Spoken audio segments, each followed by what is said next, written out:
So what's up everyone, it's your boy Fritz Mix.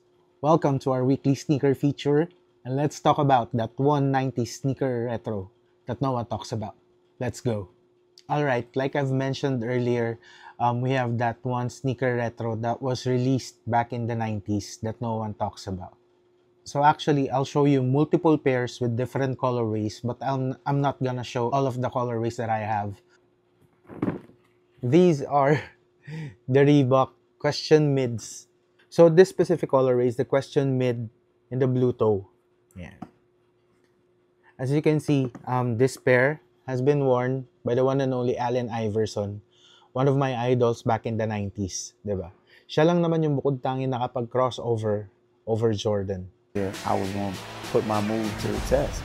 Iverson draws Jordan now. It was Mike. I mean, the greatest player to ever play the game. Watch this. Big, nice play. Very quick move. He goes to left is right, and he comes up with a jumper.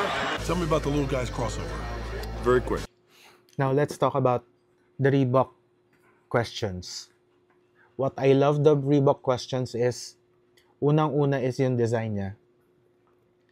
So, sobrang ang lakas niyang maka-throwback for me. So, right here, we have the blue toe, the OG. Ayan, with the blue toe. Then, we have the Vector logo in red and blue. Tapos, yung question. Ayan, question logo. And then, number 3, since ang number ni Iverson is 3. It comes with the blue Reebok OG box. So, what colorways do I also have? Ipapakita sa inyo here. Alright. Right here, we have the OG meets OG. There's a collaboration between Adidas and Reebok. So, kung makikita ninyo yung colorway niya, nakuha to sa Harden Volume 1 Pioneer colorway. Yung parang bread or black-white thread niya. Tapos, nandito yung question logo, and then dito, yung logo ni James Harden. So, this, again, a collaboration between Adidas and Reebok. Right here, we have one of my favorite pairs. Hindi pa rin siya nagagamit. These are the yellow toes, or what they call the Kobe's. Yes, these are Kobe's.